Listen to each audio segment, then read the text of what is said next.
Assalamualaikum warahmatullahi wabarakatuh. Perkenalkan, nama saya Ayu Rahayu, NIM 856489147. Saya mahasiswa Universitas Terbuka semester 6 Prodi PGSD UPBJJ UT Pekanbaru. Di sini saya akan melaksanakan praktikum IPA sebagai pemenuhan tugas praktikum IPA di SD PDGK 4107 Modul 1 KP1 dengan judul Ciri-ciri Makhluk Hidup. Fokus penelitian saya pada kali ini adalah 5 hewan dan 5 tumbuhan, di mana 5 hewan tersebut adalah 1 kucing, 2 burung, 3 ayam, 4 capung, 5 itik serati. Dan fokus penelitian saya untuk tumbuhan adalah pohon bunga Kamboja, pohon bunga bougainville, pohon pisang, pohon sawit, dan pohon bunga sansevieria atau bunga lidah mertua. Yuk, mari kita simak video berikut ini.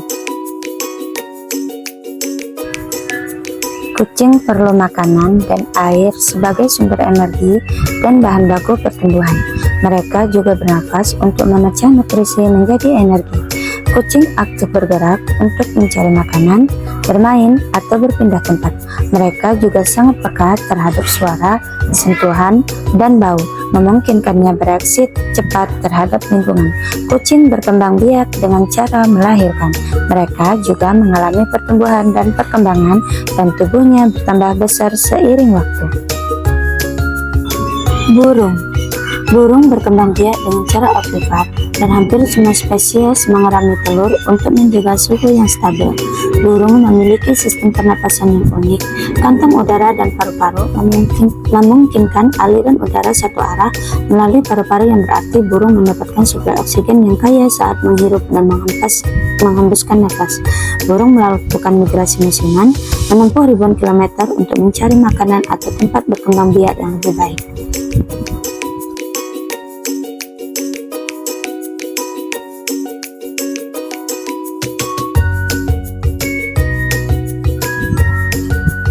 Ayam mengambil oksigen dari udara melalui paru-paru dan mengeluarkan karbon dioksida untuk menghasilkan energi.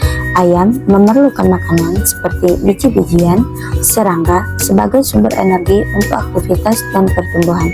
Ayam bertelur untuk menghasilkan keturunan, memastikan kelangsungan jenisnya.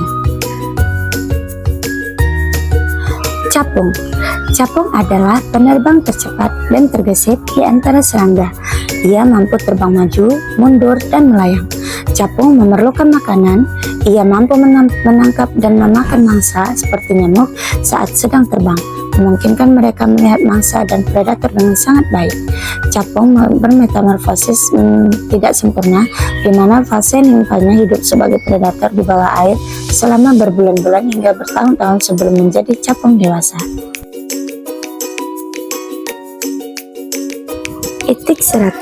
Itik serati berjalan, berlari, dan terbang menggunakan kaki dan sayap, serta berenang menggunakan selaput kaki, menghirup udara dan mengeluarkan karbon dioksida melalui paru-paru.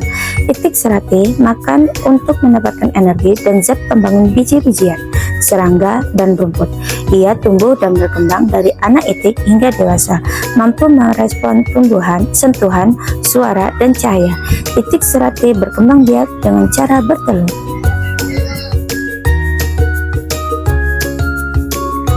Bunga Kamboja bertambah tinggi dan besar dari waktu ke waktu, melakukan fotosintesis menggunakan sinar matahari, air, dan karbon dioksida untuk membuat makanannya sendiri, melakukan pertukaran gas, oksigen, dan karbon dioksida, peka terhadap rangsang, misalnya daunnya memerlukan matahari yang cukup.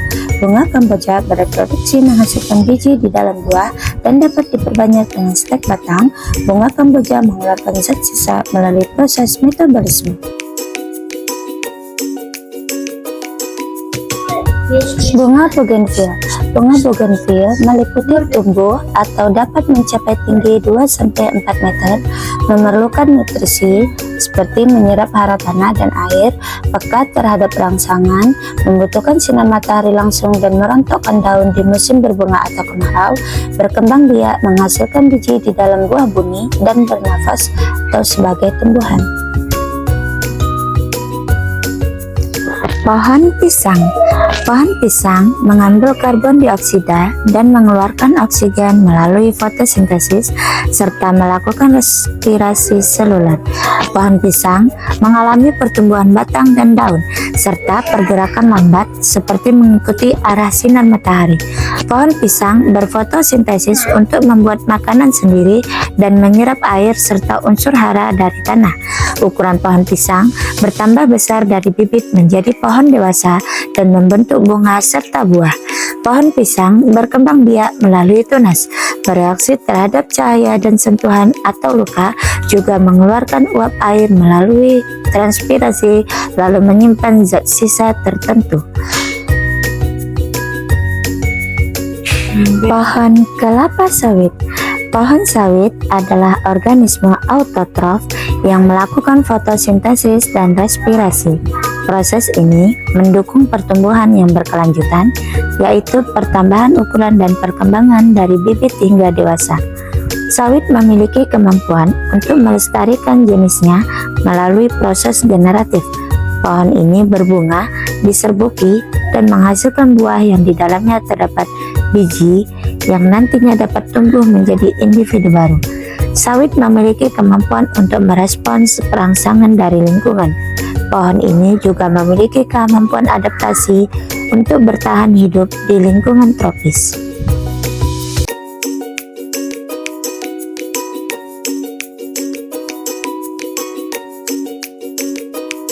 Bunga lidah mertua. Bunga lidah mertua bernafas, melakukan pertukaran gas melalui stomata, tumbuh dan berkembang, bertambah ukuran dan mengalami perubahan bentuk dari bibit menjadi tanaman dewasa, memerlukan nutrisi, membuat makanan sendiri melalui fotosintesis.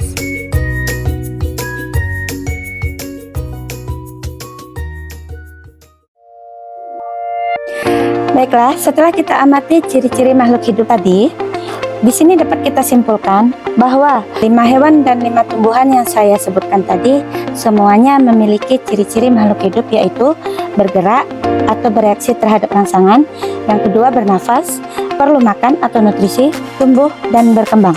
Kesimpulannya, meskipun hewan dan tumbuhan memiliki ciri dasar yaitu bergerak, bernafas, membutuhkan nutrisi, tumbuh dan berkembang, bereproduksi, perbedaan mendasar terletak pada strategi mereka.